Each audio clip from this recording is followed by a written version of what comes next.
Si kawaida yangu kuita vyombo vya habari, lakini kwa swala hili nimelazimika kuvunja taratibu za mazoea niliyozoea kufanya. Niwaiteni kwa sababu nimeona kuna umuhimu wa kuongea na wadau wote wa siasa. Nikisema wadau wote wa siasa, sio vyama vya siasa, ni wadau wa siasa. Lakini kilichonisukuma kuwaiteni ni tendo au kitendo kilichofanywa na chama kikuu cha upinzani Chadema.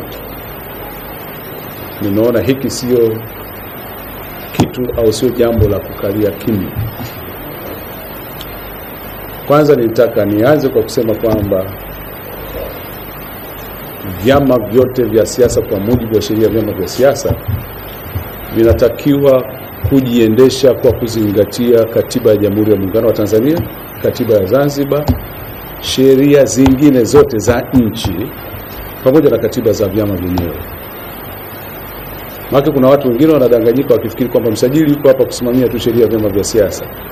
Hiyo sheria ya vyama vya siasa inamtaka msajili kuhakikisha kwamba vyama vya siasa ambao ndio wadau wakuu wanazingatia katiba ya nchi ya Jamhuri ya Muungano wa Tanzania, katiba ya Zanzibar pamoja na sheria zingine za nchi katika swala zima la utawala bora na kukuza demokrasia.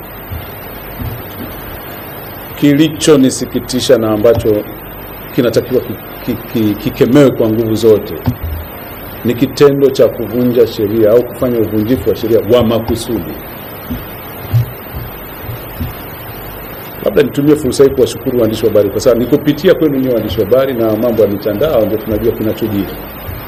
Laiti mngekuwa mnavinyamazia vitu vingine tungekuwa havitufikii. Sasa kitendo kilichofanyika na Chadema ni lile jambo la kuchukua wimbo wa taifa na kuongeza aya, waliosema tunaongeza aya ya 3, na mbaya zaidi wanasema tunaongeza tuone kitakachotokea. Sikutegemea chama cha siasa kikongwe kama kile kifanye uvunjifu wa makusudi halafu tukae kimya. Mtakumbuka Mheshimiwa Rais wa Jamhuri ya Muungano wa Tanzania wakati anafungua jengo la Tume aliviasa vyombo vyote vya dola visitumie nguvu katika kusimamia shughuli na mienendo ya vyama vya siasa. Lakini hapo akaongeza kwamba lakini na nyinyi wanasiasa msivichokoze vyombo vya dola, maana mkivichokoza vitatekeleza wajibu wake. Sasa kilichonisikitisha mimi ni kwamba tupo kwenye kipindi ambacho tunaelekea kwenye uchaguzi mkuu. Tupo kwenye maandalizi ya kujiandaa na uchaguzi mkuu. Tunatarajia kwamba vyama vya siasa ndio vitakuwa wakala wa amani katika kuenenda kwenye shughuli za kwenye uchaguzi. Sasa tunapofika mahala tukavunja sheria, nilitaka kuwakumbusha kila kitu kina matokeo yake, kina consequences zake. Hakuna mtu au hakuna taasisi yoyote ambaye yuko juu ya sheria. Kwa hiyo nimewatajia kile kifungu makusudi mtambue kwamba sheria ya vyama vya siasa, ambao mimi ndio kama mlezi wa vyama vya siasa, inavitaka vyama vya siasa kuzingatia sheria za nchi. Na kwa hili ambalo limefanyika ni kama kunajisi wimbo wa taifa, ina attract jinai, na ninaamini kwamba kuna taasisi ambayo inahusika na ni Wizara ya Mambo ya Ndani inayosimamia sheria, wanaita National Emblem Act, ni Captain. Ninaamini wao hawezi kukurupuka kuanza kuchukua hatua, lakini watalifanyia kazi kwa undani zaidi.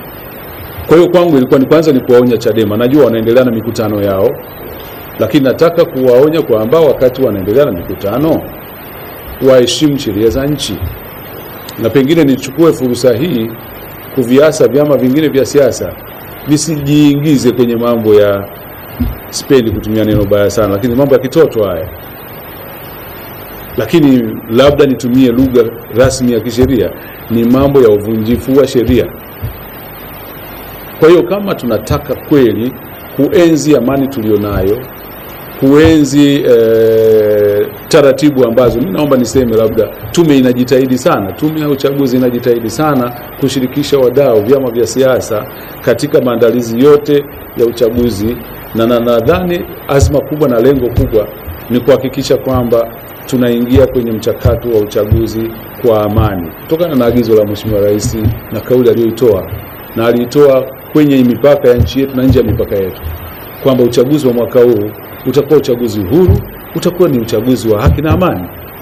Sasa tunapoanza kuvunja sheria, yani bado nasikitika mpaka sasa hivi sijaamini kwamba ni kiongozi wa kitaifa wa chama anadiriki kusema kwa tunaongeza aya ya 3 kwenye wimbo wa taifa, halafu tuje tuangalie kitakachotokea. Kwa akili ya kawaida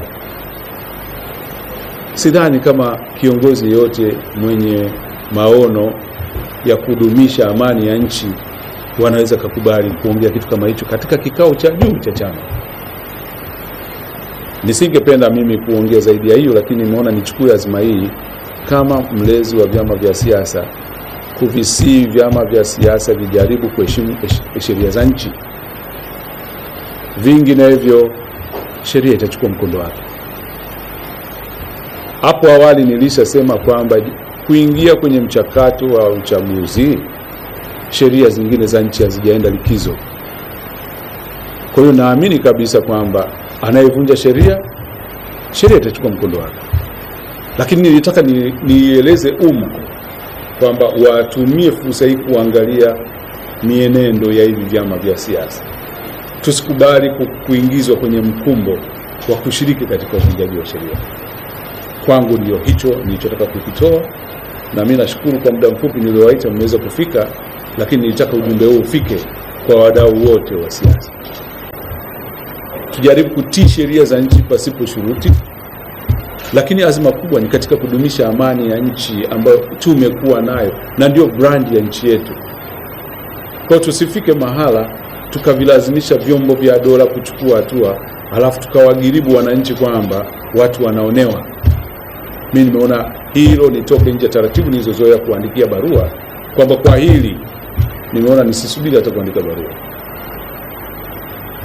Ni ujumbe na upeleka kwenye chama kilichohusika kufanya hilo jambo, lakini pia nitumie fursa hii kuviambia vyama vingine visijiingize katika mchezo huo wa kuvunja sheria tena kwa makusudi. Sheria iko na inazuia hiki kitu kilichotokea, kwa sababu sheria inatahadharisha kila chama cha siasa kujiendesha kwa kuzingatia katiba ya nchi na sheria zingine za nchi na katiba zenyewe za vyama. Lakini mtakumbuka nimesema swala hili linaangukia juu ya mamlaka nyingine, na ipo sheria inayoongoza swala hili nilikuwa naliongelea, lakini sheria hiyo inasimamiwa na Wizara ya Mambo ya Ndani. Na nikasema ninaamini watalipa jicho la ndani zaidi katika hili swala. Ndugu mwandishi, hata ninavyoongea hivi ni njia nyingine badala ya barua, lakini sijasema sitachukua hatua. Nimesema nimeona nisisubiri. Hili swala halihusu chama kimoja tu. Nimeona nitumie fursa hii kuwaambia na wananchi wengine, maana wote sisi ni wadau wetu. Tunapoingia kwenye masuala ya kutii sheria, hilo ni swala linamgusa kila mtu. Sheria inavitaka vyama vizingatie.